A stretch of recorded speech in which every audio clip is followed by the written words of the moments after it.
Hey guys, tonight we explore one of history's oddest footnotes, the surprising contents of Napoleon Bonaparte's travel toiletry kit. Imagine it canvas flaps, rustle in the breeze, soldiers mutter outside, and somewhere beneath the looming clouds of powder smoke and politics, a French emperor carefully unscrews a tiny jar of imported Italian shaving cream. No, really. Tonight, you're not just falling asleep to a history lesson. You're practically sitting on a camp stool beside the world's most fastidious general, marveling at the man who brought cologne to a cannon fight. And fair warning, you probably wouldn't survive a day in Napoleonic France without at least one scented handkerchief and an alarming number of grooming tools strapped to your belt. So before you get comfortable, take a moment to like the video and subscribe, but only if you genuinely enjoy what I do here. And while you're at it, drop a comment with your location and local time. It's always fascinating to see where and when you all tune in from. Now dim the lights, maybe turn on a fan for that soft background hum, and let's ease into tonight's journey together. You're standing in the dim glow of a flickering lantern. Outside, the murmurs of horses and clinking armor set the mood.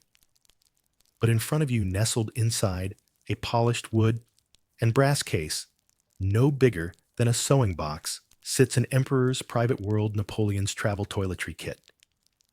And it's magnificent. Brass hinges creak slightly as you lift the lid. Inside, a full gentleman's grooming station, a soap dish made of silver small glass vials filled with scented oils, a bone-handled toothbrush, a curved straight razor sharpened to a terrifying gleam, and more tweezers than anyone should realistically own. It's like a portable Versailles vanity set met a Swiss Army knife and got upgraded by a royal perfumer. This isn't some battlefield oddity.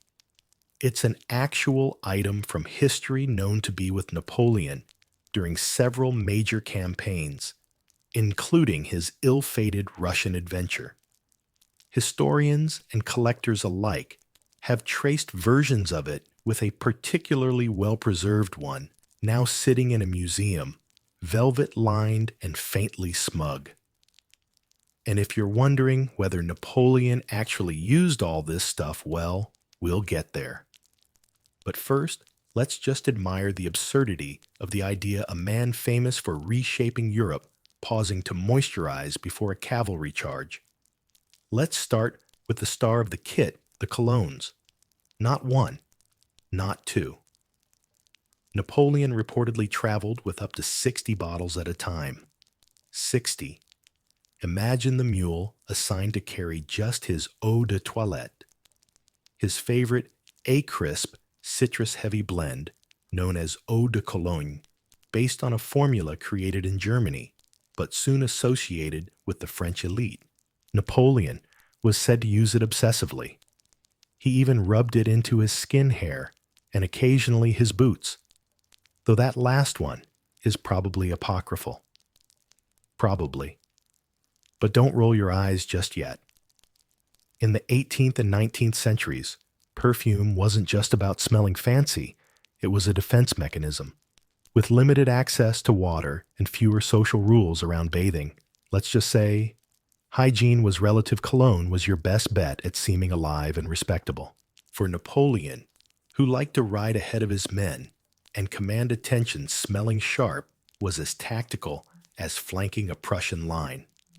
Slide your fingers across the velvet compartments and you'll find an ivory-handled razor tucked next to a tiny brush, not for hair, but for dusting powder from his collar. Every item has a designated slot. Even the toothbrush folds neatly in half, like a 19th century gadget commercial. One particularly charming feature is the soap case. Open it, and it's shaped like a clam, designed to keep olive oil-based soap from turning into mush on the move. Napoleon favored a kind of Marseille soap made from pure oils and often scented with herbs. Rumor has it he once delayed a march to stock up on his preferred bars in northern Italy.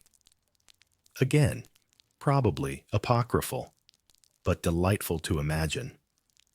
And let's talk about the kit's craftsmanship. This wasn't a crude soldier's pouch. The whole thing is designed like a jewel box, brass fittings, fine leather lining, custom carved holders for every vial and jar.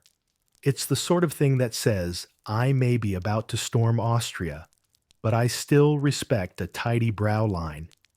Inside a smaller compartment lies something no modern man expects to find in a war pack, a tiny mirror.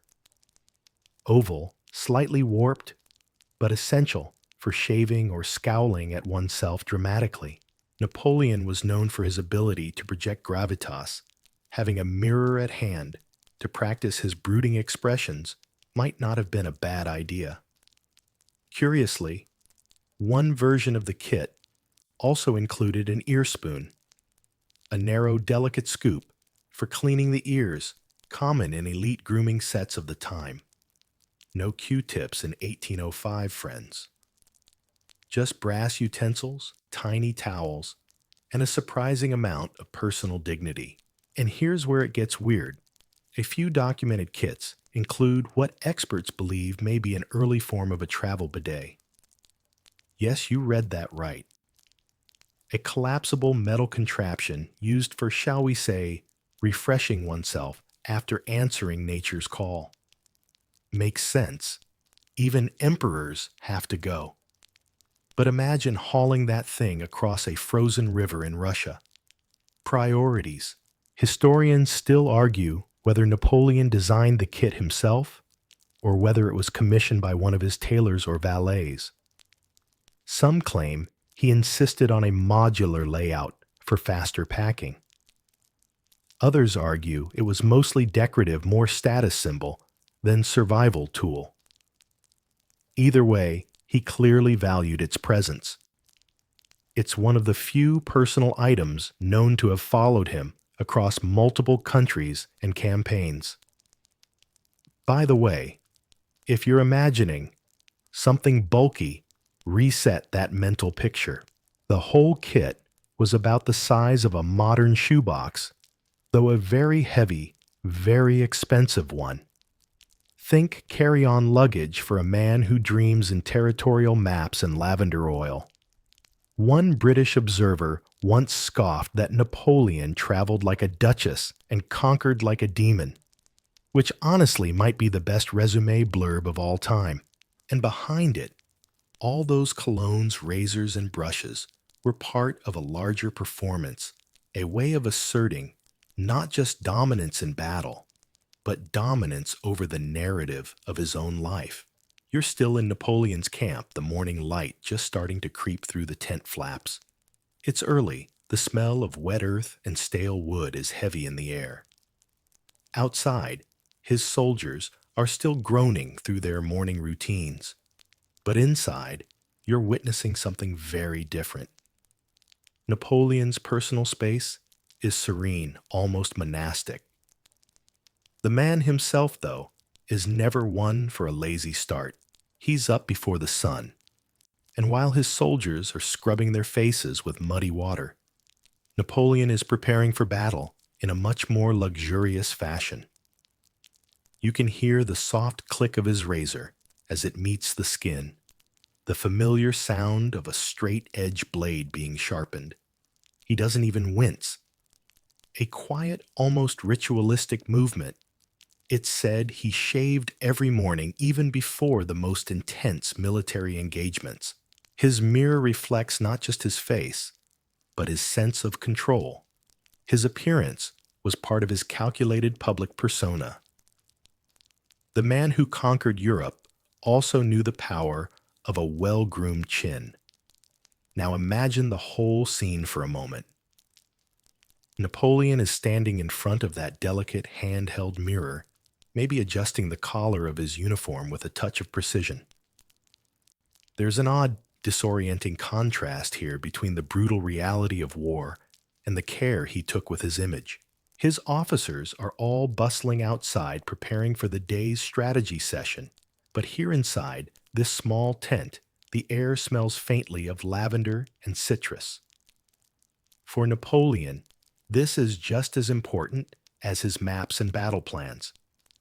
Historians still argue whether Napoleon's obsession with his grooming was a symbol of vanity or tactical strategy. Was it merely for personal comfort, or was he trying to project an image of refinement and control to those around him? Some say his obsession with cleanliness was an extension of his military mind. He wasn't just conquering countries, he was maintaining a perfectly organized, calculated existence down to every last detail. After all, an emperor who stinks might be hard to take seriously, especially when he's leading his troops into battle. But let's get back to his kit. For Napoleon, the morning was more than just shaving and brushing teeth. His whole routine revolved around a careful selection of tools, each piece serving both practical and psychological purposes. His colognes, for instance, weren't just for masking the scent of sweat. They were part of his overall sense of grandeur. The idea that he could smell fresh while overseeing bloody campaigns was not just about cleanliness, it was about psychological warfare. It's said that Napoleon's personal scent became his signature. One French memoir describes how, even when he was exhausted, his signature fragrance was always a part of him, leaving a trail in his wake like a royal procession. As he walked through camps and courts, his presence was marked by that distinct fragrance, part of his carefully curated brand, if you will. This wasn't just a man preparing for battle. This was a man constantly reinforcing his own mythos, even with something as mundane as his morning cologne ritual. Let's take a quick step back, though, because Napoleon wasn't the only one with these sorts of eccentricities. In fact, many prominent figures from the 18th and 19th centuries had intricate grooming kits, many of which included some seriously curious items.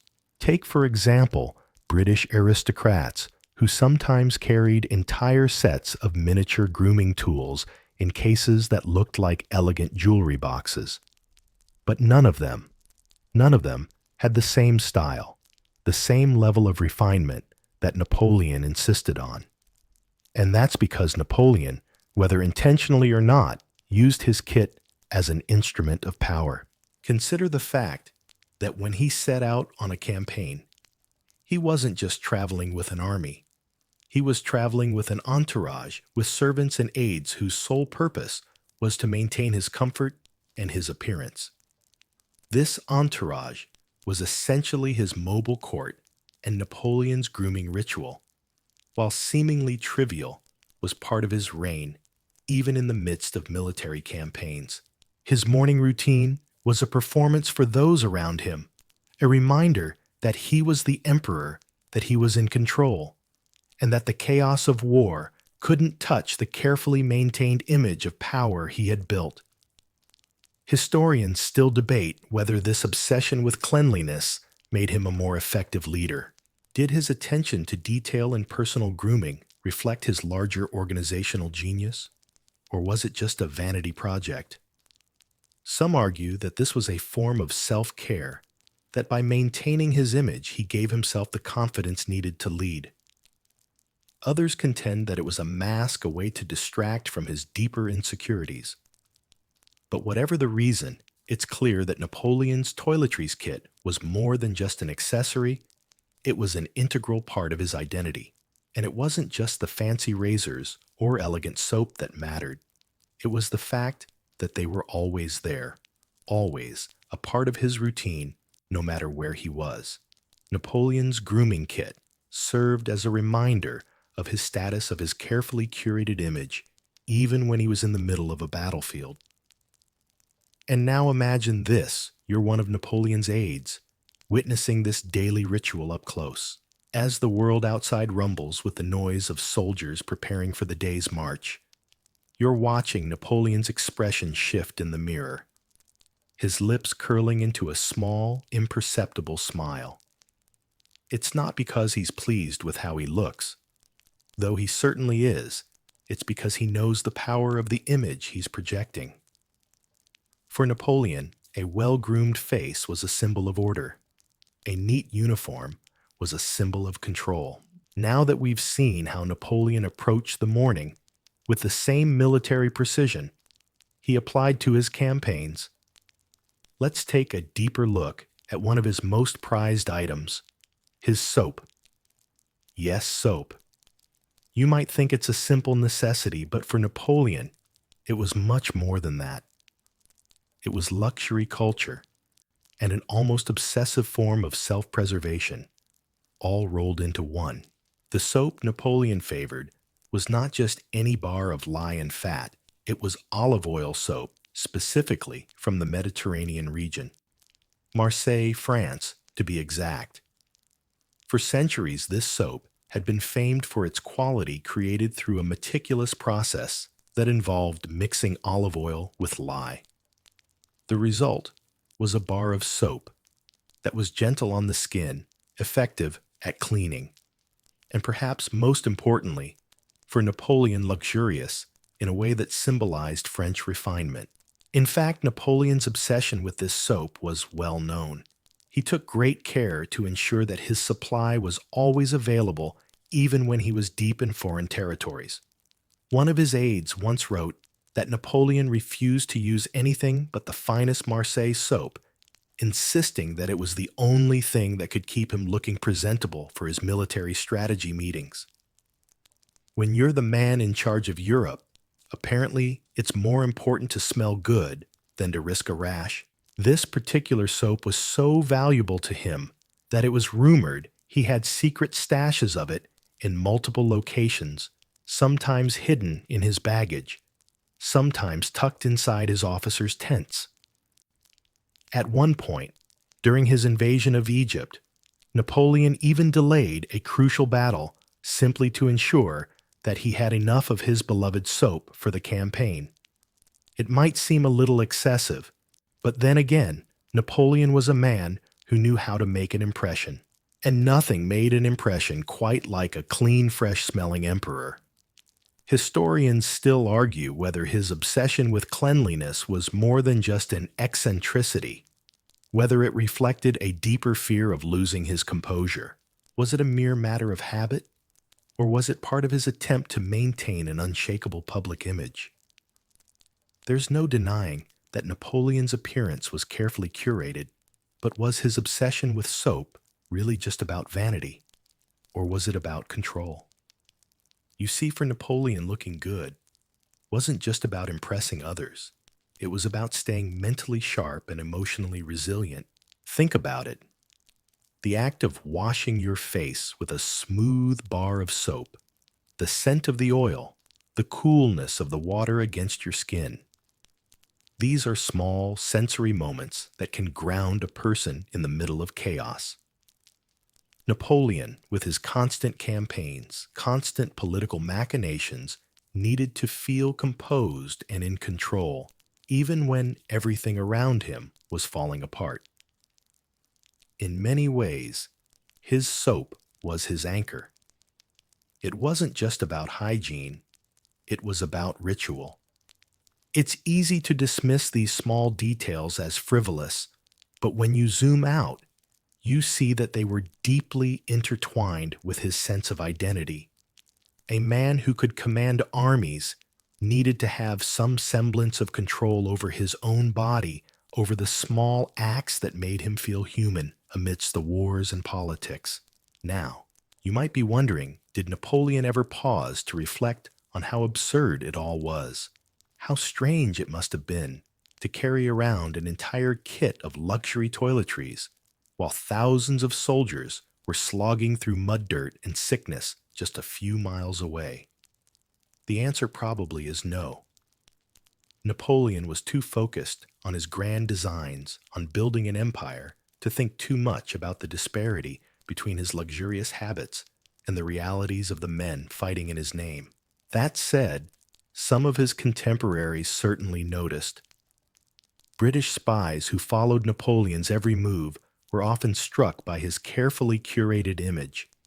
They snickered at his obsession with keeping up appearances while marching across Europe, but there was an underlying tension in their ridicule. Napoleon had perfected the art of image control, and even his enemies couldn't help but acknowledge it. They might have mocked his perfumes and powders, but they also understood that a well-groomed emperor was a force to be reckoned with. Even mockery was part of his strategy. No one would dare forget Napoleon's presence, whether it was through a battlefield charge or a waft of rose-scented air. Let's take a moment and imagine how these two worlds collided: the blood-soaked chaos of war and the soft, fragrant world of Napoleon's personal care. While his soldiers fought off the cold and dirt of winter campaigns, Napoleon would retire to his tent, where the scent of lavender and bergamot mixed with the distant sound of marching feet. His grooming habits, oddly enough, were a form of defiance against the harshness of war. Even in his most challenging moments, he clung to the rituals that connected him to a sense of normalcy, of luxury, of power. This was no ordinary emperor. No, this was Napoleon Bonaparte, the man who conquered an entire continent and made sure he smelled good doing it. And as we reflect on the luxury of soap in Napoleon's life, let's think about how small things like this can carry a heavy load of meaning. What we consider trivial today, shaving cream, a toothbrush, once had an outsized impact on the lives of leaders, soldiers, and even entire nations. For Napoleon, every item in his toiletry kit wasn't just a tool, it was a statement, a reminder of who he was and the empire he was building. Soap, razors, and cologne weren't mere necessities. They were symbols of his unyielding control, his self-presentation, and ultimately his unrelenting drive to shape the world around him, even down to his morning routine. By now, you're well aware that Napoleon's toiletry kit wasn't just for personal maintenance. It was practically an extension of his persona, a tool in the war for his image. But let's pause for a moment and think about one of the most crucial and rather quirky parts of his daily ritual: the toothbrush. Yes, Napoleon was one of the many men of his time who relied on a rudimentary version of today's toothbrush. But unlike the stiff synthetic bristles you're used to, Napoleon's brush was a thing of custom craftsmanship. It had a delicate handle made of ivory or wood, and instead of soft bristles, it was made from the hair of animals like hogs or horses. You can imagine the feeling of those coarse, natural bristles scraping against your teeth. It wasn't exactly a refreshing experience, but it was certainly thorough. The question many historians ask, though, is not about the brush itself, but rather about the tooth powder Napoleon used. Toothpaste, as we know it, hadn't yet been invented, so brushing your teeth meant a mixture of finely ground powders, often containing ingredients like charcoal, salt, or even cinnamon.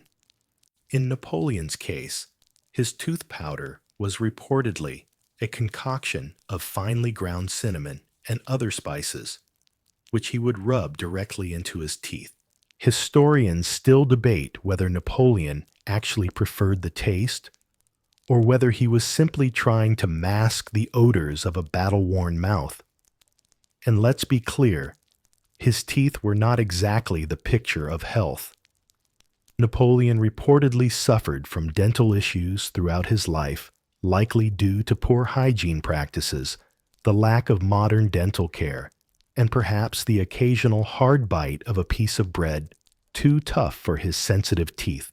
It's said that by the time he was exiled to St. Helena, his teeth were in such poor condition that he couldn't even chew properly. However, Napoleon wasn't alone in his dental plight. In fact, people of the time were often plagued by similar issues, mainly due to their diet and the lack of effective oral care. Most people didn't know about the importance of brushing their teeth regularly, and toothaches were common. So why then did Napoleon invest so much in his daily dental routine? Was it simply vanity, or did it serve a deeper purpose? Historians still argue whether his commitment to his grooming rituals, including his somewhat futile attempts at oral hygiene, was a sign of his obsession with control, or if he was merely indulging in the luxury of a vanity that seemed beneath him. Some believe that Napoleon's focus on cleanliness was tied to his military mind. If you couldn't keep your teeth clean, how could you expect to manage an empire? Others speculate that it was just another attempt to maintain some semblance of normalcy in his otherwise chaotic life. After all, in a world where your fate could change with a single battle, brushing your teeth was a way to ground yourself in something familiar. Napoleon wasn't just thinking about his own comfort, though. In his travel kit, he made sure to include items that were useful for his officers and aides as well. A good toothbrush wasn't just a personal item, it was something that could influence the morale of his men. Imagine being one of Napoleon's generals weary from battle when suddenly someone hands you a fresh tooth powder and a clean brush. It's a small gesture, but it reminds you that even in the midst of war, Napoleon cares about the details. These seemingly trivial luxuries were designed to make his men feel like they were part of something greater, a well-oiled machine that operated with the precision of a gentleman's morning routine. Of course, not all of Napoleon's aides and soldiers could afford such luxuries. The reality of military life for the average soldier was far less glamorous. They were trudging through mud, fighting battles, and living in squalid conditions while their leader was meticulously perfecting his morning routine. But this stark contrast between Napoleon's personal care and the conditions of his army actually played into his strategy. The clean, dignified image of the emperor, combined with his ability to keep his personal hygiene up to par, was part of his propaganda. And behind it all, those colognes, razors, and brushes were part of a larger performance, a way of asserting not just dominance in battle, but dominance over the narrative of his own life. You see, while he prepared for war by grooming and styling himself, his men fought through trenches, lived without baths for weeks, and endured brutal conditions. Napoleon knew that his grooming habits might seem out of place in the context of war, but he also knew they were important for morale. There was something reassuring about seeing your leader take the time to care for himself. It made you think that perhaps your own sacrifices would eventually be worth it. It wasn't just about looks. It was about building confidence. Napoleon's attention to grooming, even his absurdly ornate toiletries, was a form of emotional armor. Imagine being a soldier, in the French ranks exhausted and covered in mud, but seeing Napoleon stride past you, smelling of cologne, his uniform impeccably pressed. You might feel a little better, a little more motivated to follow him into the next campaign. After all, if the emperor could remain this pristine, surely the rest of you could keep going, no matter how grim the situation. Napoleon, for all his strategic genius and brutal tactics, understood the power of image. His toiletry kit wasn't just a collection of grooming products, it was an instrument of psychological warfare. It reinforced his role as the supreme leader, the man who could conquer lands and still smell like an aristocrat. Whether it was his soaps, razors, or tooth powder, every item was carefully chosen to project power and stability. They were symbols of control, of self-discipline, and ultimately of an empire that demanded perfection. And as the morning continues in Napoleon's camp, you can almost hear the quiet scrape of his toothbrush as he finishes his routine. The scene outside is frantic, the drums of war beginning to beat louder and louder. But here, in the stillness of the tent, everything is calm. Napoleon may be preparing to face another grueling battle, but for now, he's in control, groomed fresh and ready for whatever comes next. By now, you're getting a real sense of how Napoleon's morning rituals were like a well-choreographed performance. Each moment was meticulously planned, each item in his toiletry kit chosen with care and precision. But let's turn our attention to another fascinating item that sat alongside his soap razor and toothbrush, his travel comb. Yes, Napoleon's comb. It might sound trivial, but combs during the early 19th century were no ordinary tools, they were status symbols. For Napoleon, a fine comb wasn't just for taming hair. It was a statement, another way to project control and sophistication. While most soldiers had to make do with rough, simple combs made of bone or wood, Napoleon's comb was crafted from the finest materials available, ivory wood, and sometimes even silver. His comb wasn't just functional. It was an object of luxury, a clear marker of his social standing. Can you picture it? Napoleon standing in front of his mirror running the comb through his hair with delicate care. His uniform crisp and unwrinkled, his face freshly shaved, and his hair perfectly in place, despite the fact that he was a man constantly on the move. You can almost hear the soft sound of the comb sliding through his dark hair, the smell of lavender and citrus lingering in the air. For a moment, it's almost as though you've been transported into an entirely different world, a world where the harsh realities of war are momentarily forgotten in favor of personal refinement. But as with everything in Napoleon's life, his obsession with grooming wasn't without its quirks. In fact, his comb became a subject of some ridicule among his contemporaries.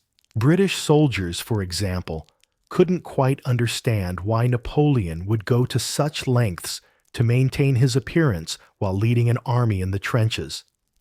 They'd poke fun at his personal care items, but they also recognized the significance of it all.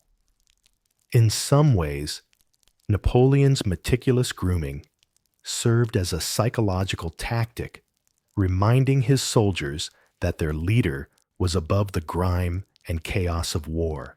No matter how difficult the battle, Napoleon remained pristine, an unshakable symbol of authority.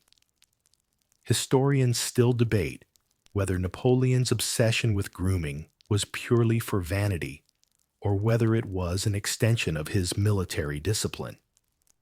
Some suggest that Napoleon's morning routine was one of the few moments in his day when he had control over anything amidst the unpredictable chaos of war. For a man whose empire spanned continents and whose every decision was watched by millions, perhaps these small personal rituals were his way of grounding himself, a way to reassert control in an otherwise uncontrollable world. But there's also an interesting parallel between Napoleon's personal care routine and the way he structured his empire. Just as he paid attention to the smallest details of his appearance, he demanded perfection from his army and his administration. He believed that every aspect of his empire, whether it was the grandeur of the Napoleonic Code, the efficiency of his military campaigns, or even the cleanliness of his officers, should reflect the same level of discipline and order he demanded from himself. Napoleon understood that power wasn't just about brute force. It was about perception, about how others saw him. And while you might think that Napoleon's efforts to maintain this pristine image were just a form of vanity, consider this for a man who spent so much of his life in constant motion, constantly commanding battles, leading nations, and trying to maintain control over an empire in turmoil, his grooming rituals were perhaps a rare source of stability. It was his way of saying, no matter what happens on the battlefield, I will remain composed. In a way, his comb, along with the rest of his personal care items, became symbols of a man who was determined to project control over every aspect of his life, even if it meant obsessing over his hair. Now picture yourself as a soldier once again, standing outside Napoleon's tent. You hear the quiet scrape of the comb through his hair and the soft rustle of paper as he prepares his battle plans. You know that within the next hour, the noise of cannons and marching feet will fill the air, but for now, there is peace. In this fleeting moment, Napoleon is not just the supreme leader. He is a man who is taking control of his own image, one delicate stroke at a time. He is preparing for war, yes, but he is also preparing to face the world as a leader who commands respect even in the smallest details. Napoleon's comb is a small but powerful object embodying his attention to detail and his obsession with image. It's another example of how his grooming kit wasn't just about maintaining a clean, fresh appearance. It was about sending a message to his soldiers, to his generals, and even to his enemies. Napoleon's image was everything. It wasn't enough to win battles. He needed to win the war of perception, to be seen as a leader who could not only conquer, but could do so with dignity, grace, and above all, control. Historians argue whether this obsession with appearance made him a better leader or just a more convincing one. Some claim that it was a mark of his vanity that Napoleon's need to be seen as perfect led him to neglect more important matters. Others believe that his attention to personal grooming was a reflection of his larger vision for his empire, a vision of order, discipline, and unshakable control. What can't be denied, however, is that Napoleon's grooming rituals were deeply intertwined with his identity as a ruler. They were a reflection of his belief that everything, no matter how small, should be perfect, organized, and under control.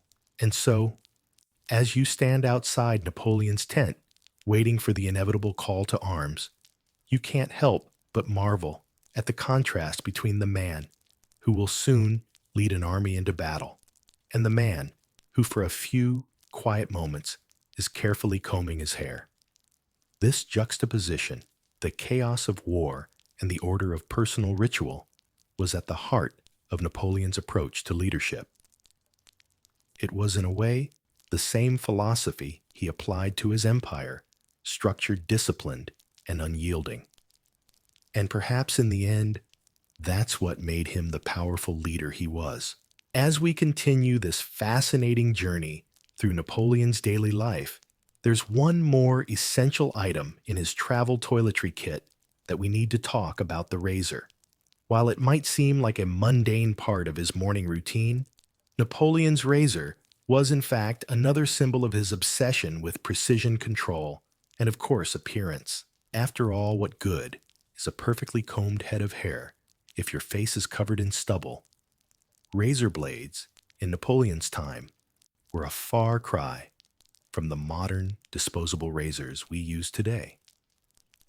They were typically straight razors, with a long, sharp edge that required skillful handling. These razors were often made from the finest steel, and some even had handles made of ivory, tortoiseshell, or wood. Napoleon, true to his penchant for quality, would not settle for a run-of-the-mill razor. His blades were honed to perfection, and he took great care in their maintenance. In fact, Napoleon's razors were so important to him that they were included in the carefully packed kit that accompanied him on his travels. Imagine, if you will, Napoleon sitting in front of a mirror, the soft light of dawn spilling through the tent as he prepares for the day ahead. With his razor in hand, He would glide it across his face with the same precision he applied to his battle strategies. A perfect shave wasn't just about grooming. It was about maintaining the same level of control and discipline he expected from his army. But of course, Napoleon wasn't the only man of his time with a straight razor in his kit. At the time, shaving was a ritual for men of all social classes, though the razors themselves were a luxury. Most soldiers, for instance, made do with crude razors, or even simply used a knife to scrape away the stubble. Napoleon's attention to his grooming in this regard was a reflection of his broader personality. He was a man who demanded perfection from both himself and those around him. And yet, despite his meticulous nature, Napoleon wasn't immune to the occasional mishap. It's said that he once cut himself during a shave, and in typical Napoleon fashion became absolutely furious. His aides quickly tended to the minor wound, but the incident revealed something about his character. Even the slightest imperfection, no matter how small, was intolerable to him. For a man whose every move was scrutinized, a tiny nick could feel like a massive failure. Napoleon's desire for perfection in all things, no matter how trivial they might seem, was a fundamental part of his identity.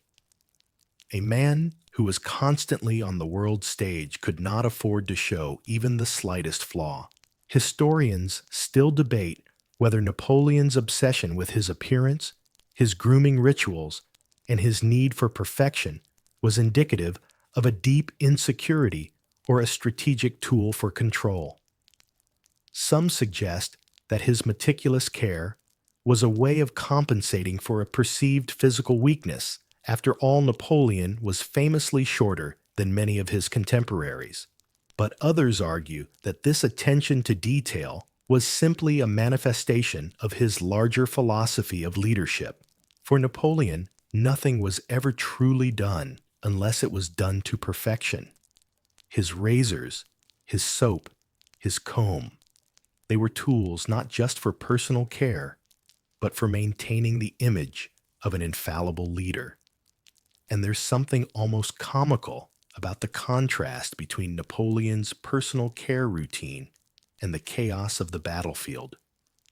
Picture him in the midst of a fierce campaign where soldiers are marching through mud, surviving on rations, and fighting in the harshest conditions. Meanwhile, Napoleon is taking the time to carefully shave his face, ensuring that not a single hair is out of place. It's a strange juxtaposition, isn't it? The leader who could crush his enemies with the might of his army was also obsessed with the smallest details of his personal appearance. But perhaps that's what made him so formidable, his ability to maintain his composure no matter the circumstances. Napoleon's razor was more than just a tool of hygiene. It was part of his image, part of the mask he wore to project strength, discipline, and invulnerability. Imagine being one of his generals, witnessing him as he finishes his shave, his face smooth, and his hair in perfect order, ready to lead his troops into battle. It's almost as if he were saying, "I am the emperor, and nothing, not even a battlefield, can break me." His razor was just another instrument in this carefully constructed facade of power and control. And yet, behind the perfectly shaved face and carefully combed hair, there was a man who was constantly wrestling with the chaos of war. Napoleon was a man of contradictions. He was ruthless and strategic, but also deeply human in his need for personal order. The same man who would issue orders for brutal battles could also be the one obsessively perfecting his grooming routine in the quiet moments before dawn. Perhaps this was one of the things that made Napoleon such an intriguing figure, his ability to balance the extreme demands of warfare with the delicate rituals of self-care. Historians still argue whether his grooming habits were a sign of vanity or a reflection of his methodical nature. Some claim that it was an indication of a deep insecurity, while others suggest that it was a demonstration of his desire to control every aspect of his life. The razor, like his comb and his soap, was more than just a tool. It was a part of his identity, a symbol of his power and his refusal to let anything, not even the smallest detail, slip out of his control. So as Napoleon finishes his shave and prepares to face another day of battle, you can almost feel the tension in the air, the sound of the razor against his skin, the faint scent of his cologne, and the quiet hum of the camp outside.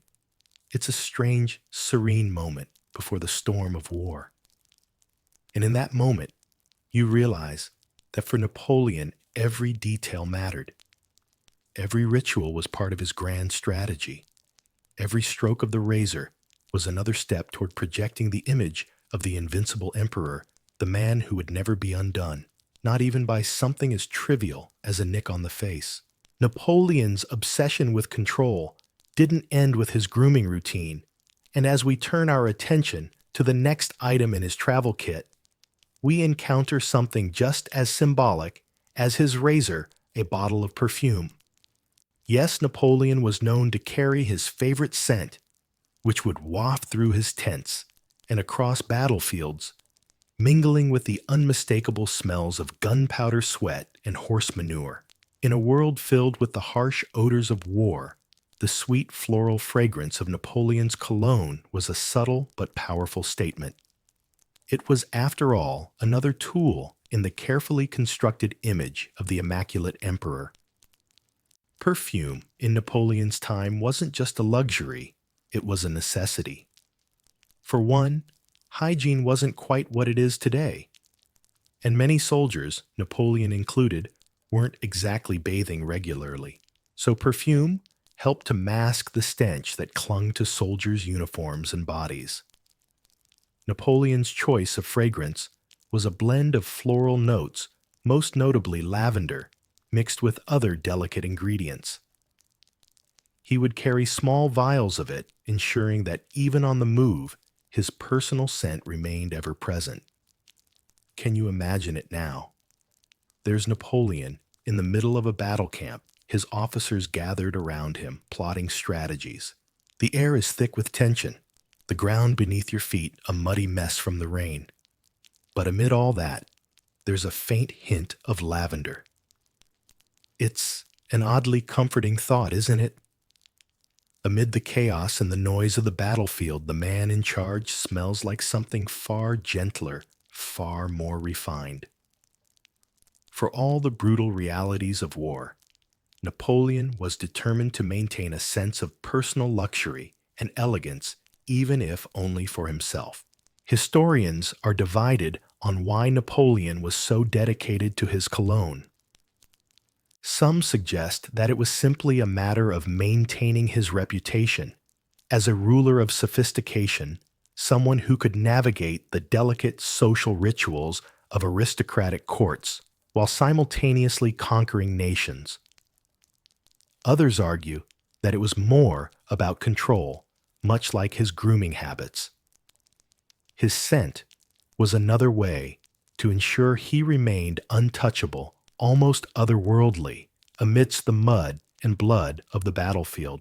He didn't want to just be a man. He wanted to be a symbol. And perfume, with its ability to create an indelible sensory memory, helped him do just that. But Napoleon wasn't the only one with a refined sense of scent. His officers, who were often deployed to the most difficult and unsanitary conditions, would have likely noticed the stark contrast between their leader's fragrant presence and their own unpleasant realities. Imagine them returning from a grueling campaign, their faces smeared with grime, their clothes torn and sweat-soaked, only to find Napoleon standing before them, looking perfectly composed, with the sweet smell of lavender lingering in the air. It wasn't just about vanity, it was a message. Napoleon was a man who could rise above the filth, who would never be reduced to the same level as the soldiers fighting at the front. He was an emperor, and his every gesture, no matter how small, reflected that. Yet, like everything about Napoleon, his cologne wasn't immune to criticism. The British, ever keen on finding ways to mock the French emperor, often ridiculed his perfume habits. They would joke about his obsession with cleanliness, claiming that he was more interested in his personal scent than the well-being of his troops. But again, that criticism only highlights the difference between Napoleon and those who opposed him. While his enemies ridiculed his grooming, he understood that in the world of politics and power, perception was everything. By maintaining his carefully curated image, he was able to command respect even when faced with adversity. Historians still debate the role of Napoleon's cologne in his leadership style. Was it a mark of his vanity, or was it a strategic decision designed to keep him above the fray? Some believe that Napoleon's insistence on cleanliness and luxury helped him maintain a sense of authority in a world filled with chaos. Others argue that it was simply a reflection of his personality, someone who couldn't abide imperfection, no matter how trivial. Regardless of the reasoning, one thing is clear. Napoleon's cologne, like his other grooming items, played a significant role in shaping his public persona. It wasn't just about smelling good. It was about being seen as someone who could transcend the rough realities of war and still maintain an air of refinement. But let's step away from the perfume for a moment and think about something else that's closely tied to Napoleon's image, his sense of fashion. For a man who spent so much of his life on the battlefield, Napoleon had an impeccable sense of style. His uniforms, carefully tailored and resplendent with gold epaulets, buttons, and intricate embroidery, were designed to make him stand out in a crowd. They weren't just functional. They were part of his identity as a leader. Historians still argue whether Napoleon's obsession with his appearance was a sign of his need for control, or simply a reflection of his love for fine things. Some suggest that his attention to his wardrobe was a way of reminding the world that he was a man of power, someone who could command an army while looking like he had just stepped out of a royal court. Others believe that his clothing choices were symbolic of his desire to maintain order and precision in every aspect of his life. After all, if your uniform is perfectly tailored and your boots polished, it's hard to imagine anything else going wrong. As Napoleon stands before the mirror, adjusting his uniform, his perfectly styled hair, and his freshly pressed coat, you can't help but think about how this small ritual, much like his shaving and his cologne, was part of a larger strategy. Everything about Napoleon, from his cologne to his clothes to his razor, was designed to project an image of invulnerability, power, and sophistication. He was no mere general. He was the emperor, and every detail of his personal appearance was carefully crafted to reinforce that status. Historians often wonder whether Napoleon's fixation on his appearance, his grooming routine, and his cologne was a reflection of his deep-rooted insecurities, or simply a manifestation of his need for control. Was he just another man obsessed with his image, or was there a deeper purpose to all of it? Perhaps it was a little of both. Napoleon, like many leaders, was constantly balancing the need for power with the desire to be seen as perfect, as untouchable.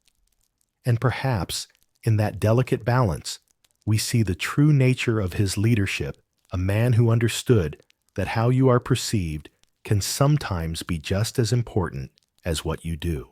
As we journey deeper into the world of Napoleon's personal habits, let's turn our attention now to a slightly less glamorous but incredibly important item in his toiletry kit, his shaving kit. Yes, while we've already mentioned his razor, the full array of tools Napoleon used to ensure a flawless shave was nothing short of fascinating. It wasn't just about a simple blade and some soap. No, Napoleon was meticulous in every aspect of his grooming, even down to the fine details of his shaving process. For a man who spent much of his time on military campaigns where the conditions were far from ideal, maintaining a clean shave was no small feat. Yet Napoleon's shaving kit was designed to make this daily ritual as smooth and efficient as possible, even in the most challenging environments. His kit would have included a fine shaving brush made from the softest badger hair, which he would use to work up a lather with his favorite shaving soap. The soap itself wasn't just any soap. It was a blend of high-quality ingredients infused with soothing scents that would have created a calming ritual in the midst of battle preparation. Imagine, if you will, Napoleon in his tent, the light of a single candle flickering against the canvas as he prepares for the day. He dips the brush into the bowl of soap, creating a thick, creamy lather before applying it to his face with slow, deliberate strokes. The scent of lavender and sandalwood fills the air, providing a sense of peace amidst the chaos of war. As the blade glides over his skin, Napoleon is not simply shaving. He is affirming his control, his discipline, and his unshakable resolve. There's a certain tranquility in this image, isn't there? The calmness of the moment, the ritual of the shave, the precise movements. It's a stark contrast to the chaos of the battlefield where soldiers were enduring extreme hardship. Napoleon's ritual was a reminder that no matter how grim the situation, he would maintain his composure and order. This wasn't just about keeping up appearances.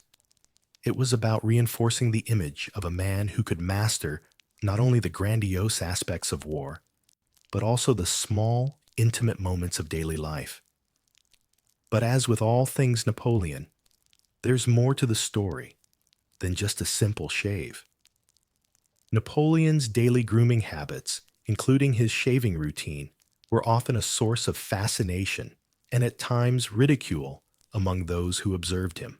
Many of his officers and generals were well aware of his obsession with perfection, and they couldn't help but find it odd that a man who led armies and commanded nations would place such importance on the minutiae of personal grooming. Historians still debate whether this obsession with shaving was a mark of vanity or a reflection of something deeper within Napoleon. Some suggest that it was a way for him to maintain control in a world where so much was beyond his reach. In a time when hygiene standards were far from modern, a clean-shaven face would have been seen as a sign of personal discipline and attention to detail qualities Napoleon prided himself on. Others argue that his grooming habits were a symbol of his desire to project strength and invulnerability. After all, a man who could look flawless, even on the eve of battle, was someone who commanded respect even from his enemies. One thing is certain. However, Napoleon's shaving kit, like his perfume and his razor, was an extension of his persona. It wasn't just about staying clean or maintaining a polished appearance. It was about maintaining his image as a leader who could not be touched by the grime of war. This was a man who could lead an army through the harshest conditions and still emerge with the look of a sovereign, his face smooth and his hair impeccably styled. Now let's take a step back and think about the psychology behind Napoleon's grooming habits. What drives a man to place so much emphasis on his personal appearance, especially in the middle of a military campaign? Could it be that Napoleon's obsession with order and discipline extended to his very image? Perhaps his daily routines were a form of self-reassurance, a way of grounding himself amid the tumult of war. Every time he shaved, combed his hair, or donned his uniform, he was reaffirming his control over the chaos around him. Some historians argue that Napoleon's grooming rituals were a sign of his need to project an image of invulnerability. In a time when the public's perception of a leader could make or break an empire, maintaining a pristine appearance was a way for Napoleon to inspire confidence in both his soldiers and his citizens. But there's also a case to be made for the psychological benefits of these rituals. For a man who was constantly on the move, constantly making life or death decisions, the act of shaving could have been a moment of quiet control in an otherwise unpredictable world. But beyond the strategic reasoning, there's something deeply human about these rituals. In a life filled with constant danger, Napoleon sought comfort in the familiar. The act of shaving, of carefully applying soap and blade to his face, was a rare moment of intimacy, of self-care in a world that demanded everything of him. It was his moment to take a breath, to reset, and to remind himself that no matter the circumstances, he could still control this one small part of his existence. And as you imagine him sitting there in his tent, the sounds of battle distant but present in his mind, you can't help but feel the contrast between the man and the circumstances around him. There's a sense of calm in this act of self-grooming, a rare and precious moment of peace before the storm of war. It's a reminder that even in the midst of conflict, Napoleon, for all his faults and contradictions, was still very much human, a man who, like all of us, needed small moments of order in his life to keep going. Historians continue to debate the deeper motivations behind Napoleon's grooming habits. Was it vanity control, or something else entirely? Whatever the reason, there's no denying that his shaving kit was just one more piece of the puzzle that made up the complex figure of Napoleon Bonaparte, a man who, for all his greatness, was as obsessed with perfection in his appearance as he was in his military conquests. Now that we've explored Napoleon's shaving kit and the psychological intricacies behind his grooming habits, let's turn to another peculiar aspect of his toiletry kit: his choice of clothing, and more specifically, his fondness for his meticulously tailored uniforms. Napoleon wasn't just concerned with how he looked when he woke up in the morning. His entire wardrobe was part of an elaborate performance designed to solidify his power and prestige. His clothing was an essential part of his personal identity, and it was just as calculated as his every move on the battlefield. Napoleon was notorious for his love of fine tailoring, and he took great care in selecting fabrics, colors, and accessories that reflected both his status as emperor and his military prowess. His signature uniform, which he wore for nearly every occasion, was the iconic French military coat, a navy blue, double-breasted affair that was both practical and stylish. But there was more to it than that. Napoleon's uniform was carefully designed to highlight his military rank and his personal sense of fashion. What makes Napoleon's attire particularly interesting is that it wasn't just about vanity or status. His clothing had a deeper, almost symbolic significance. The gold epaulets on his shoulders were meant to emphasize his rank and his authority, while the elaborate embroidery on his cuffs and collar was a sign of his personal taste and sophistication. But what really set his wardrobe apart was the meticulous way he coordinated it for different occasions. Whether he was preparing to meet with diplomats, give a speech to his soldiers, or attend a lavish ball, Napoleon would carefully select an outfit that projected the exact image he wanted to convey. It's easy to imagine him in front of a full-length mirror, carefully adjusting the hem of his coat, smoothing out the wrinkles in his trousers, and making sure everything was perfectly in place. As he prepared for battle, he didn't just don a uniform, he stepped into a role. The uniform wasn't merely functional. It was a statement, a projection of his authority and control. Every button, Every stitch was deliberate. He was in many ways constructing the image of the ideal emperor, a man who could lead with both intellect and elegance. But Napoleon's obsession with his appearance didn't just end with his uniform. His boots were equally important. He was known for wearing perfectly polished black boots that were often described as looking like mirrors. These boots were not just a practical necessity for the emperor, they were another piece of his overall look. Some historians have even argued that the way Napoleon maintained his boots was a reflection of his obsession with perfection and control. When you saw Napoleon standing tall, his boots gleaming, his uniform crisp, it wasn't just a man in a suit, it was the embodiment of a ruler. There's a humorous aspect to this, isn't there? The great conqueror who could command armies and forge empires was also spending a considerable amount of time ensuring his boots were spotless. Perhaps it's a reminder that even in the most high-stakes moments, there's a little room for the absurd. The man who would eventually rule much of Europe had to ensure that his boots, his very first step toward greatness, were flawless. But beyond the practicalities and the image building, Napoleon's clothing also helped him maintain the aura of invincibility. His consistent appearance in these perfectly tailored outfits allowed him to appear unassailable, whether he was addressing his soldiers or negotiating peace treaties.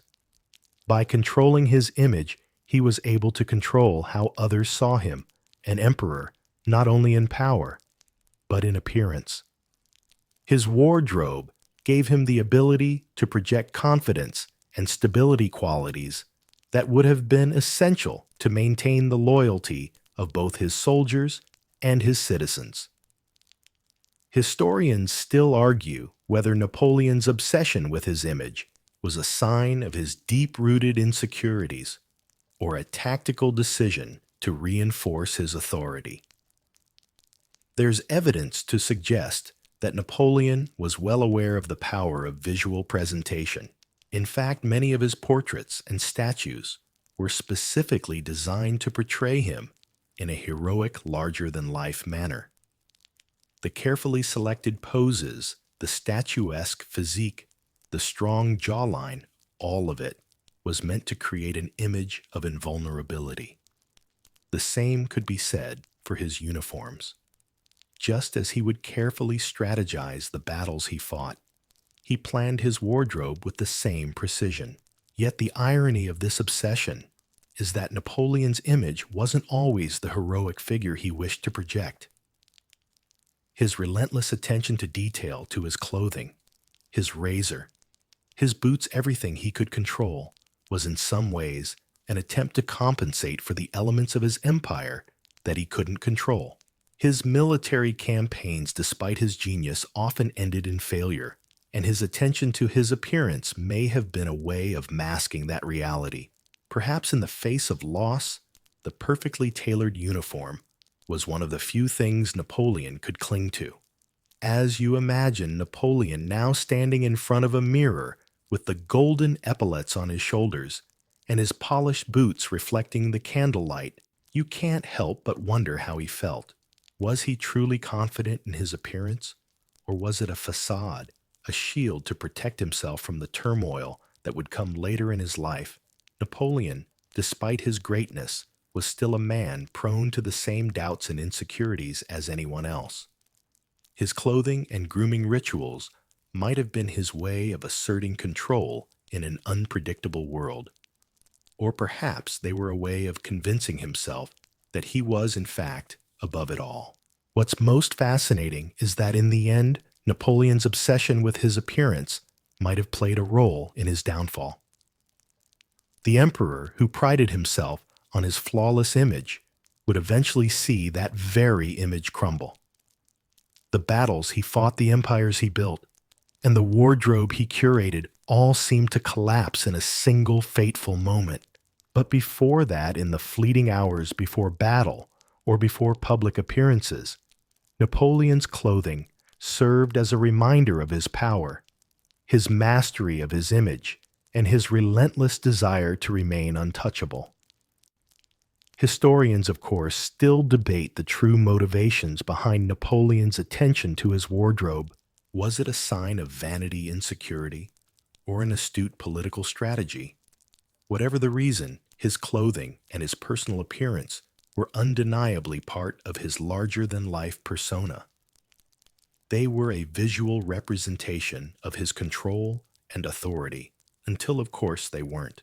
As we move deeper into Napoleon's world of personal grooming and habits, let's take a look at perhaps one of the most overlooked but intriguing items in his travel kit: his choice of perfumes. Yes, Napoleon, like many of his contemporaries, was not immune to the charms of fragrance. In fact, he was known to have had a particular fondness for certain scents, and it's said that his choice of perfume played a key role in shaping his imperial persona. Napoleon's preference for perfume wasn't just about smelling nice, far from it. Like much of his personal routine, his selection of scents was part of a larger strategy of control image building and even psychological warfare.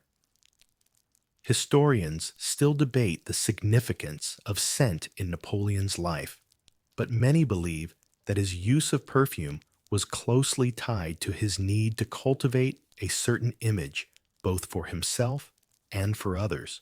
Fragrance was not merely a personal indulgence, it was part of a broader effort to project power, sophistication, and invincibility.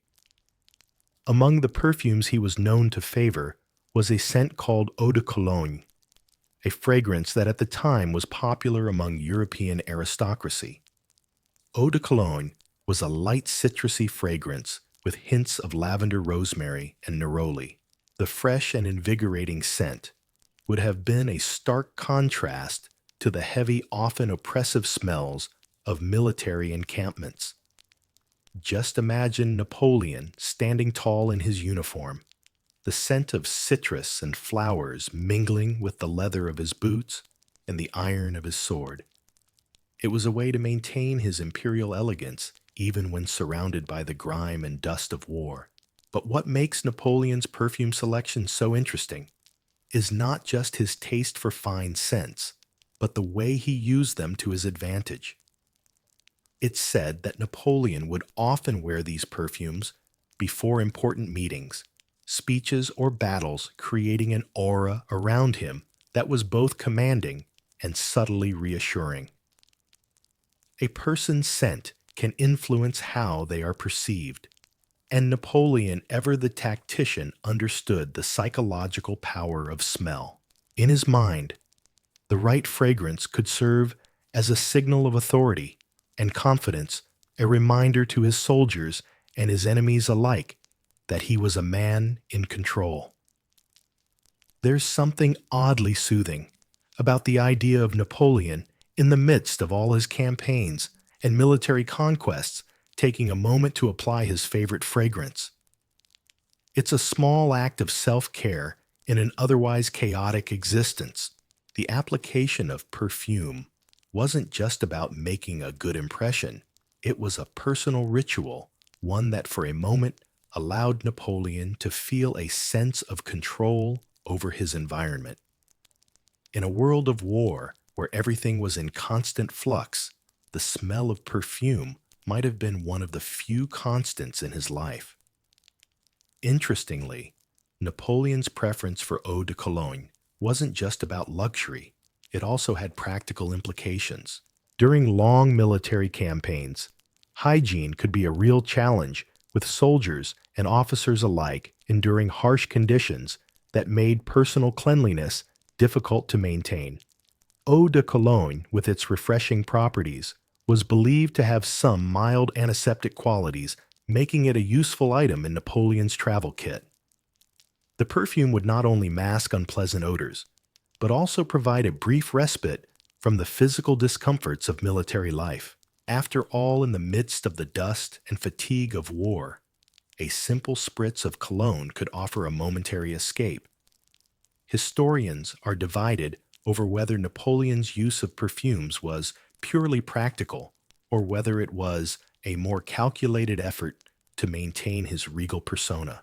Some suggest that his choice of fragrance was a way to signal his social status. After all, only the elite could afford such luxury products.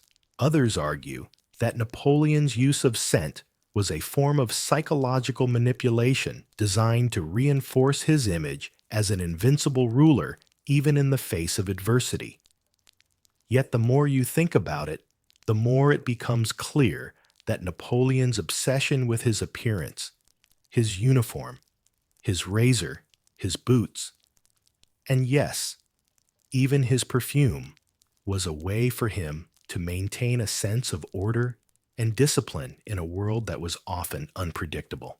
Each element of his personal grooming was a ritual, a moment of control in a life where so much was beyond his reach. It's almost as if by perfecting these small, intimate moments, Napoleon was able to remind himself of his own power, even when the external world seemed to be crumbling around him. Of course, Napoleon wasn't the only figure of his time to indulge in perfume. The use of scent in the early 19th century was a sign of sophistication and elegance, and many of Europe's royalty and aristocrats shared similar tastes. But Napoleon's use of perfume, like everything else in his life, had an extra layer of significance. It was not just about the fragrance. It was about the way he used every detail of his appearance, his habits, and his routines to craft an image of the perfect ruler. It's easy to imagine Napoleon standing before a mirror in the quiet of his tent, applying a splash of eau de cologne before heading into battle. The cool liquid would provide a brief moment of respite from the heat and the pressure of leadership, a small luxury amidst the chaos. As the fragrance settled into the air around him, he could momentarily shed the weight of his title and the burdens of empire. But as soon as he stepped out into the world, his persona would shift. Once again, he was no longer just Napoleon, the man. He was Napoleon, the emperor, the invincible leader. Historians still debate how much of Napoleon's persona was carefully cultivated and how much of it was the result of his natural charisma. But one thing is for sure, he understood the power of image, and he used every tool at his disposal to perfect it.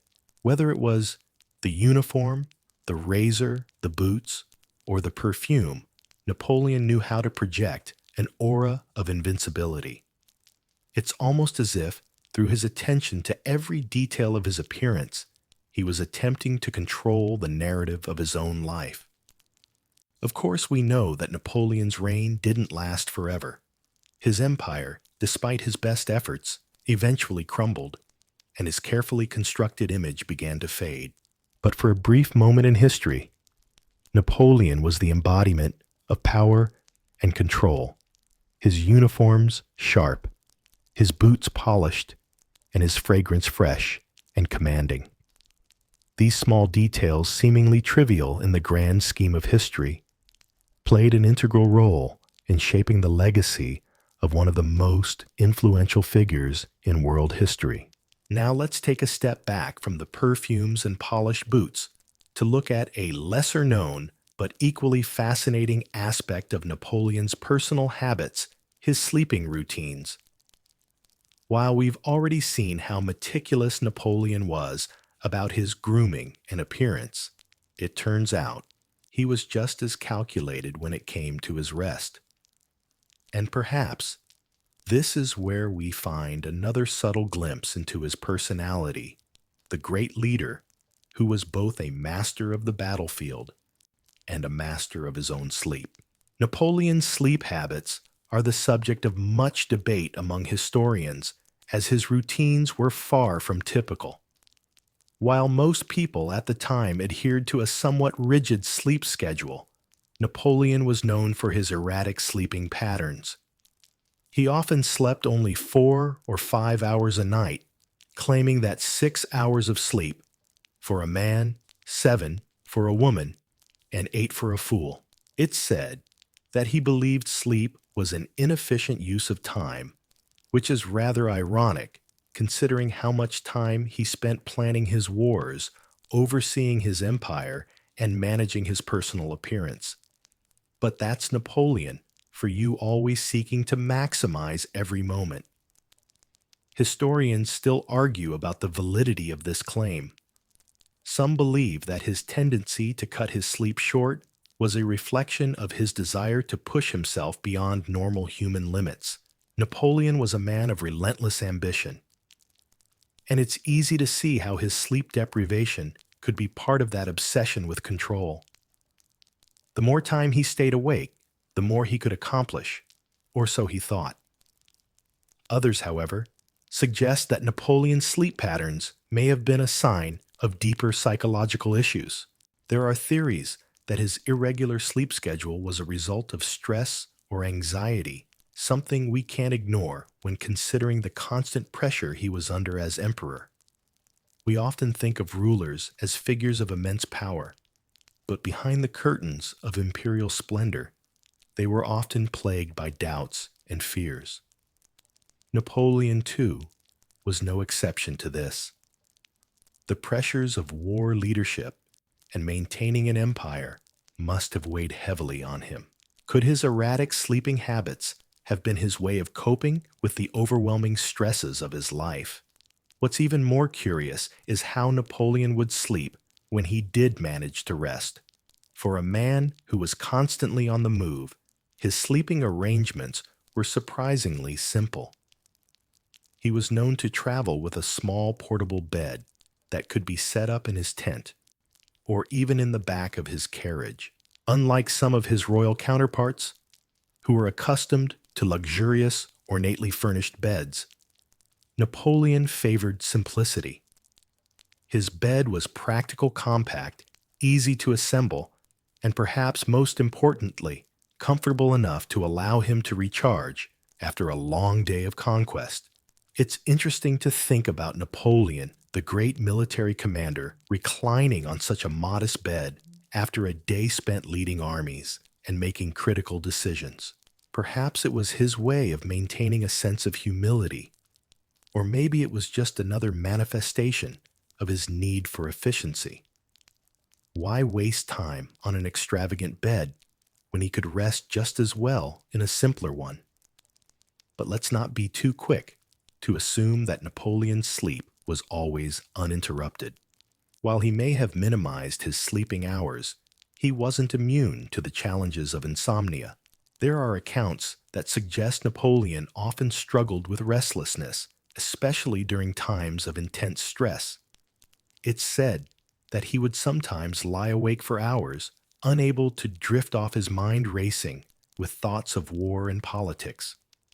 This isn't all that surprising when you consider the immense weight of responsibility he carried. As the emperor of an empire stretched across Europe, there was no shortage of decisions to be made, and no shortage of worries to keep him up at night. Even more intriguing are the reports of Napoleon's very particular habits when it came to the environment in which he slept. For one, he was notoriously sensitive to light. Some sources suggest that he insisted on complete darkness in his room when he tried to rest. This wasn't merely a preference, it was a necessity. Napoleon's mind was always in motion, and any source of light could disrupt his ability to relax even in his downtime. His need for darkness could also be a reflection of his constant desire for control. Perhaps by controlling the light in his sleeping quarters, he could achieve a brief moment of peace in an otherwise chaotic life. There's also the matter of the emperor's clothing while he slept. While many of us may throw on a pair of pajamas or a loose-fitting shirt before going to bed, Napoleon preferred a more formal approach. It was not uncommon for him to wear some version of his military uniform when he retired for the night, even if he wasn't going into battle the next day. Some historians suggest that this was another extension of his need to maintain an air of control by keeping his uniform on. He was never truly off duty. It was as though he was always ready to spring into action even in his sleep. Napoleon's sleep habits, much like his grooming and clothing choices, reveal a lot about his character. While we often think of leaders as figures of rest and leisure, sitting back in royal chairs, relaxing after a hard day's work, Napoleon was different. For him, rest was a luxury to be minimized, a tool to be optimized, and a necessary evil to maintain the momentum of his empire. And yet, there's something deeply human about his struggle to find peace in a life of constant motion. Historians still debate the impact of his irregular sleep on his physical and mental health.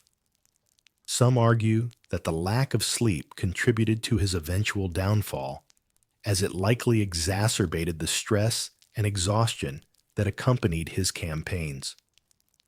Others believe that Napoleon's ability to function on so little sleep was a testament to his extraordinary resilience and determination. It's possible that despite his sleep deprivation, Napoleon was able to push through the fatigue, focusing on the grander goals of his empire. But in the end, the question remains, how did this relentless drive, this obsession with sleep, or lack thereof, affect the course of history? Napoleon, for all his strategic brilliance, was still a man. A man who, like so many others, grappled with the pressures of leadership, the demands of empire, and the ever-present need for rest. His complicated relationship with sleep is yet another piece of the puzzle that is Napoleon Bonaparte, a ruler whose legacy is defined not only by his conquests, but by the tiny, intimate details of his life. As we continue through Napoleon's personal world, it's time to delve into another fascinating aspect of his life, his obsession with cleanliness, particularly his need to keep his teeth in pristine condition. Now, you might think this is a bit of a strange topic for someone whose entire life was dedicated to war and empire building, but Napoleon's attention to even the smallest of details, such as his dental hygiene, offers us another window into his character. At the time, dental care wasn't quite as advanced as it is today. Toothbrushes were simple, made from animal bristles attached to wooden handles, and toothpaste was little more than a crude mixture of chalk and soap. Yet Napoleon was absolutely obsessed with keeping his teeth healthy. This might sound odd considering the context of his time. What with the ever-present battles, constant military campaigns, and political intrigues. But Napoleon was known to carry a dental kit with him during his travels, just like the rest of his personal items. Historians still debate whether his obsession with dental hygiene stemmed from vanity or from a genuine concern for his health. On one hand, Napoleon was highly aware of the power of image. He knew that a commanding regal appearance was crucial to maintaining his authority, and he understood that the state of his teeth played a role in how he was perceived by his followers, generals, and allies. After all, there's a certain psychological power in showing a set of healthy, gleaming teeth, isn't there? It conveys vigor, youth, and vitality traits that a leader like Napoleon needed to project at all times. On the other hand, Napoleon was known to be hyper-aware of his health, and this was especially true in his later years. As his empire crumbled and his health deteriorated, Napoleon became more and more obsessed with his personal well-being, and that included his teeth. Imagine him, the once invincible emperor, now concerned about something as seemingly insignificant as a toothache. Yet, in a life that was filled with so many stresses, focusing on the mundane aspects of personal care, like brushing his teeth, may have been a small source of control for him. In many ways, it would have been one of the few things he could rely on to stay consistent even when the rest of his world was falling apart. Interestingly, Napoleon wasn't the only one obsessed with his teeth. In fact, dental care during the 18th and 19th centuries was a common concern among European aristocrats, many of whom feared the effects of decay and tooth loss. While we can't exactly call it advanced by modern standards, people of this era would often visit dentists to have teeth extracted, cleaned, or even replaced. Napoleon's contemporaries were particularly sensitive about their appearance, as social status often revolved around maintaining a youthful and healthy look. A royal court without flawless teeth unthinkable. It's believed that Napoleon even had a favorite dentist, a man named Jean-Antoine Brillat-Savarin, who was an accomplished dental surgeon of the time. Brillat-Savarin was known for his expertise, and it's said that he was one of the few who could handle Napoleon's dental needs during his travels.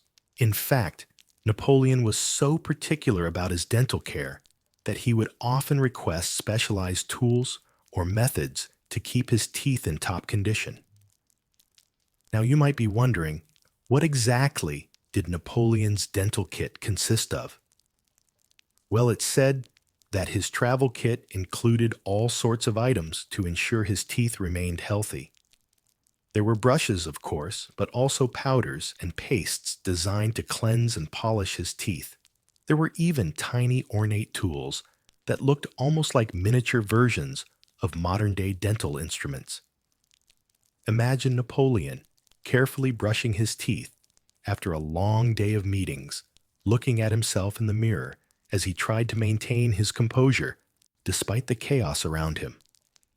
The image of such a seemingly mundane act performed by one of history's greatest military minds is oddly comforting. But there's more to Napoleon's dental habits than just his brushes and pastes. He was also known to be incredibly conscious of the food he ate, knowing that it could impact the health of his teeth.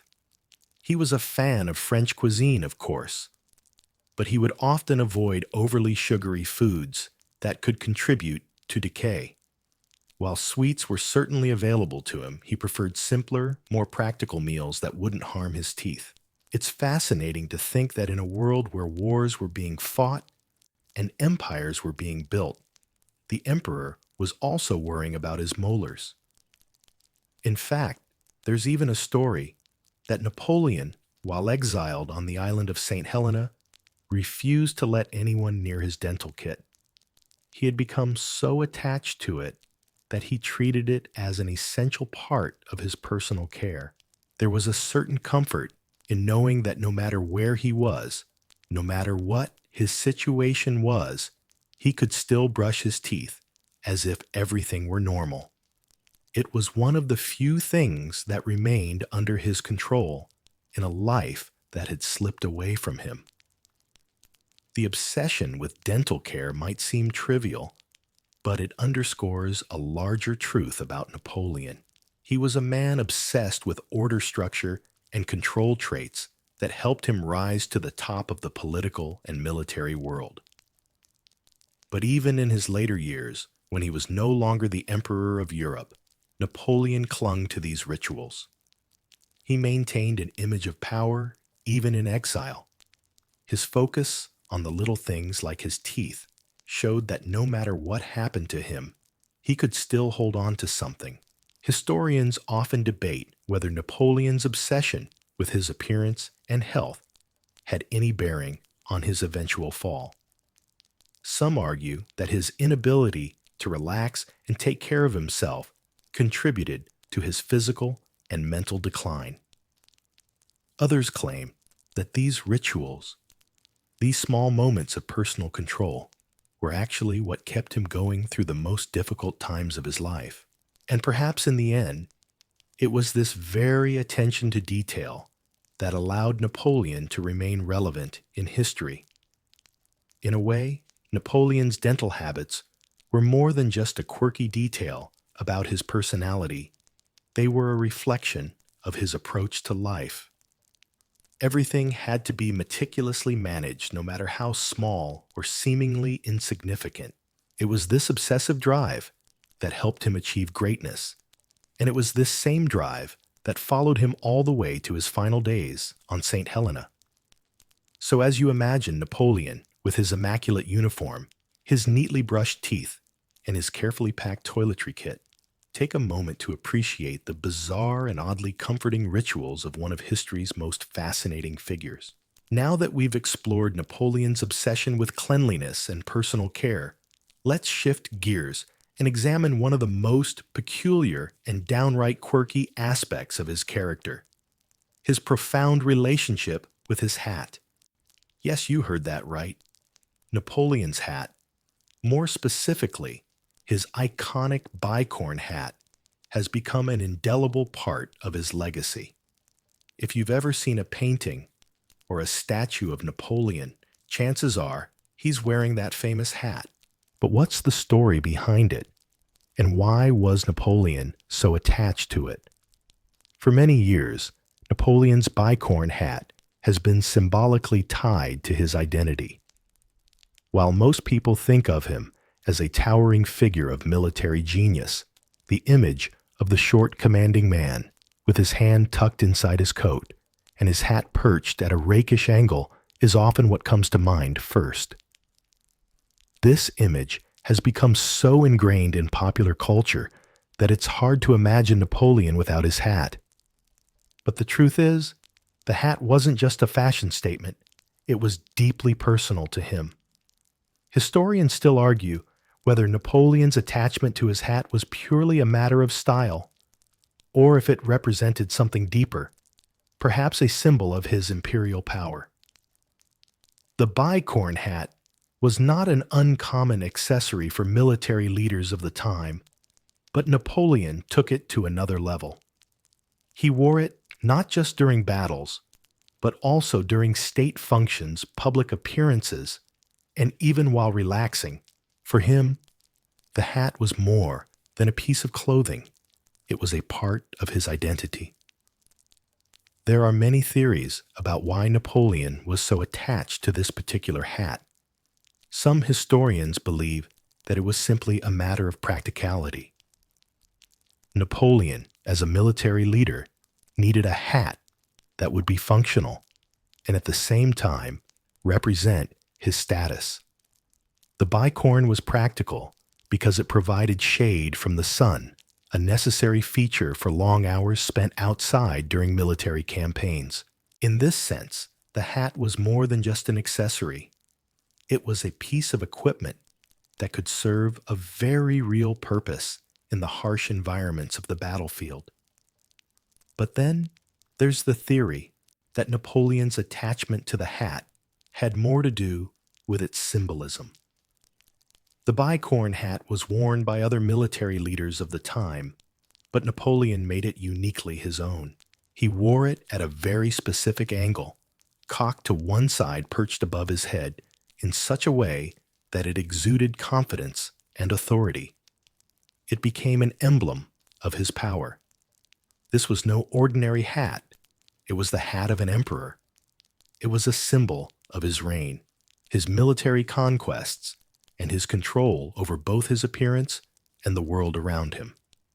By wearing it, Napoleon projected an image of strength and resilience qualities that were essential to his identity. Interestingly, there are also stories that suggest Napoleon's hat wasn't just a symbol of power, it was also a source of comfort for him. There are accounts that suggest Napoleon often carried his hat with him during moments of reflection or solitude. It's said that when he was in exile on St. Helena, the hat was one of the few possessions that brought him a sense of normalcy. Despite his fall from grace, he continued to wear it perhaps as a reminder of who he once was, the powerful emperor who had ruled much of Europe with an iron fist. Some reports even suggest that Napoleon had a particular ritual surrounding his hat. He was said to be very particular about how it was handled. On some occasions, he would demand that his hat be placed in a very specific spot, and he would insist on adjusting it in a certain way before making public appearances. There are even instances where his hat was used as a tool of manipulation. Napoleon was known for his theatrical flair, and the way he wore his hat during public appearances often made a statement. The angle at which he placed it, the way he tipped it, every detail had significance. It's almost as if his hat became a part of his performance as a leader. It wasn't just about appearance. It was about presenting himself in a way that commanded respect.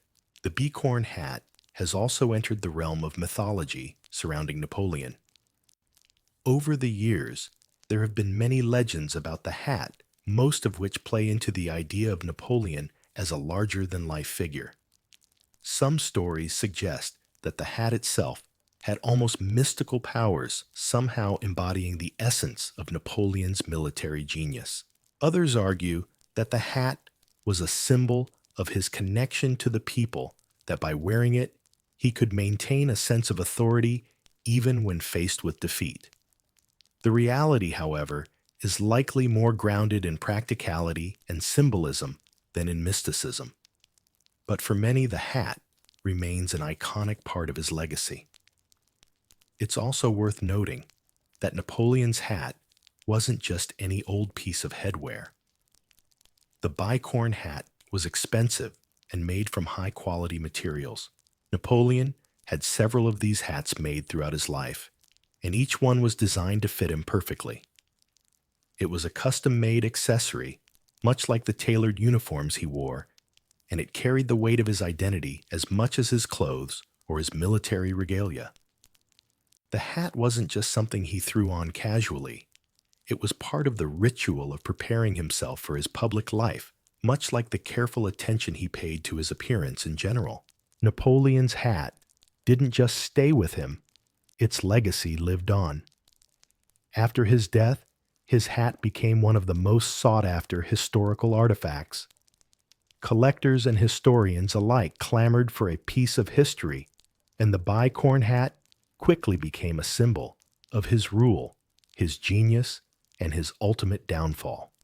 Today, many of the hats Napoleon wore during his lifetime can be found in museums displayed as objects that tell the story of one of the most influential figures in European history. Despite his exile, despite his fall from power, the hat endures as a reminder of the empire he built and the man who wore it. Historians still debate whether the hat had any direct influence on Napoleon's fate. Some argue that it's a trivial detail, a symbol of vanity that was less important than the broader political and military strategies he employed. Others believe that the hat's symbolism played a role in maintaining his image as a powerful leader, even as his empire crumbled around him.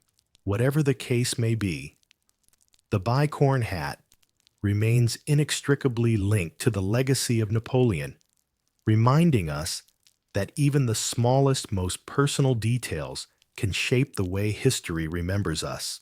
As we approach the final stretch of our journey through Napoleon's curious world, let's take a moment to consider another of his unique quirks, his complex and at times contradictory relationship with his health.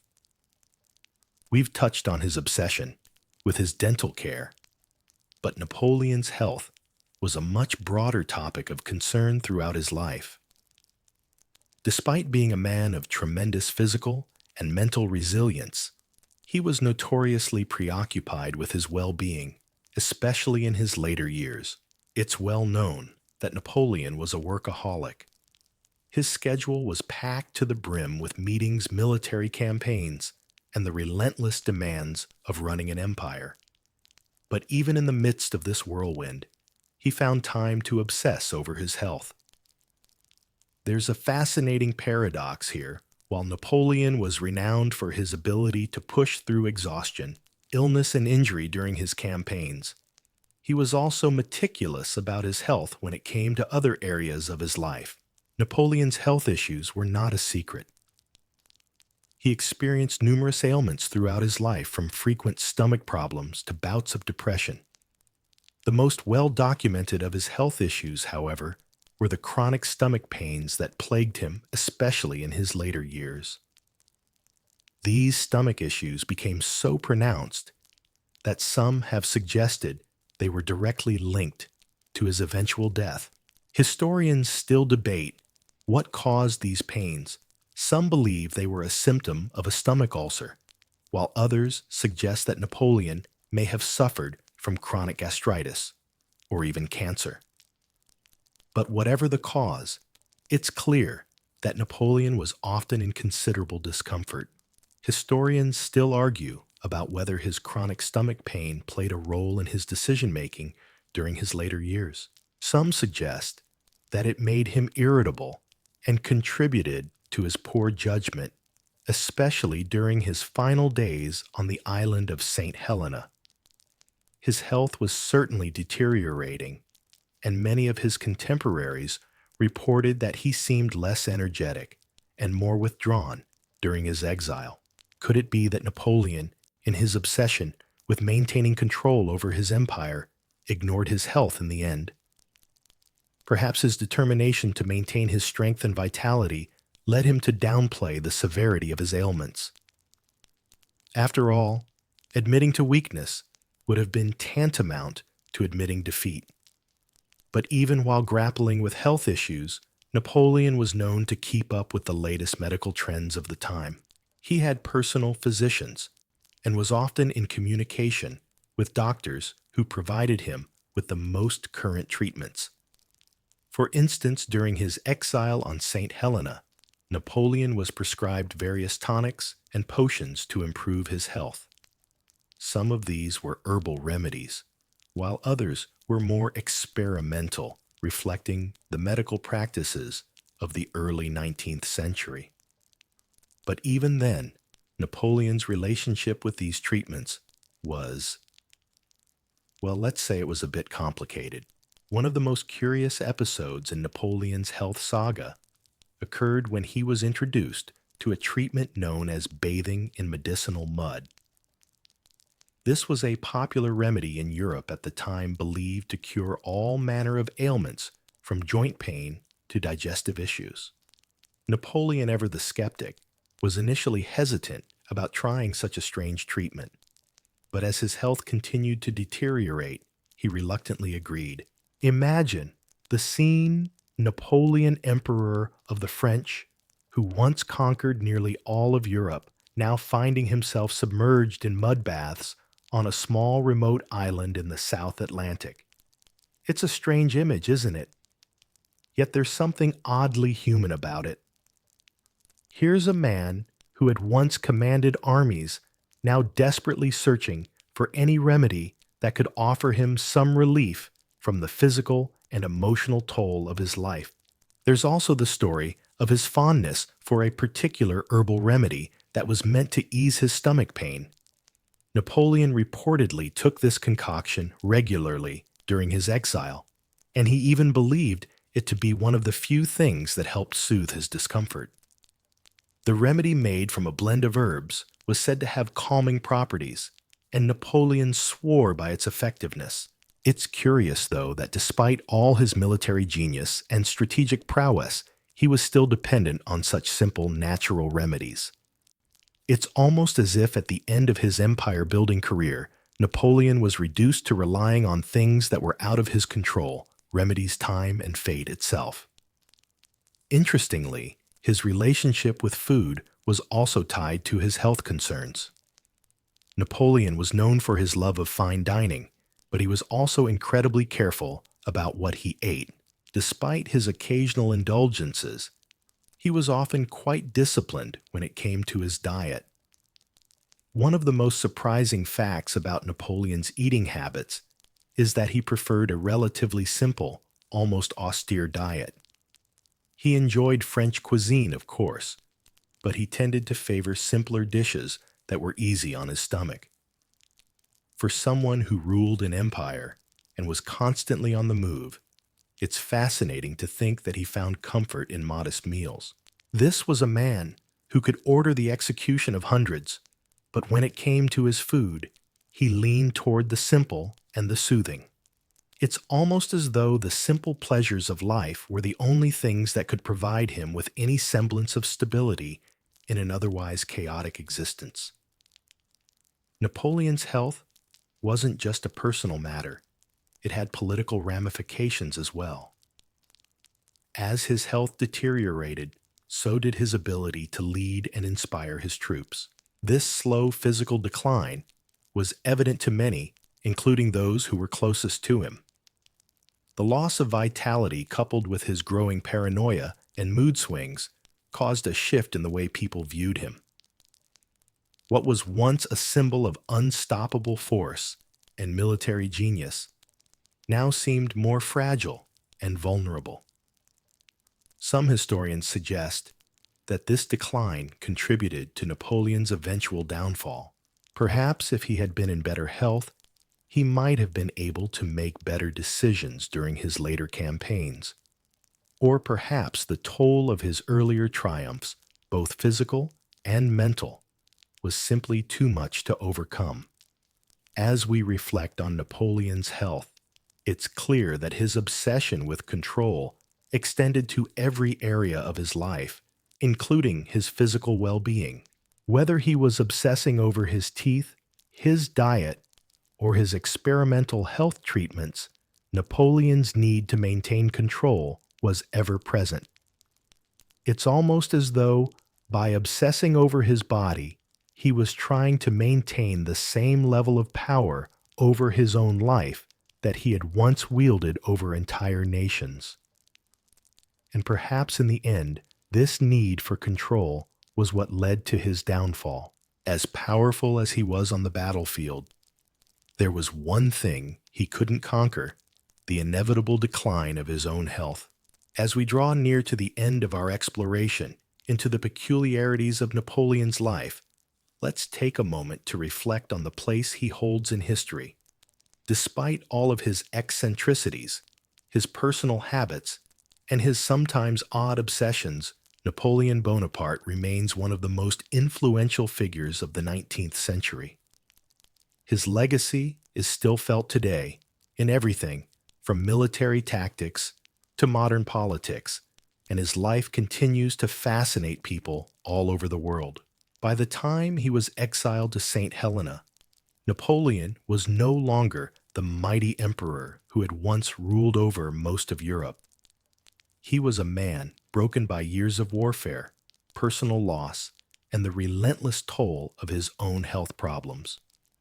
Yet in many ways, this phase of his life is just as intriguing as his earlier triumphs.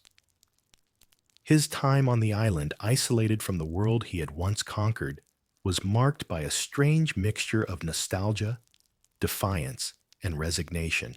It's almost poetic that the once unbeatable ruler found himself alone on a small island, stripped of his power, but still determined to hold on to his identity.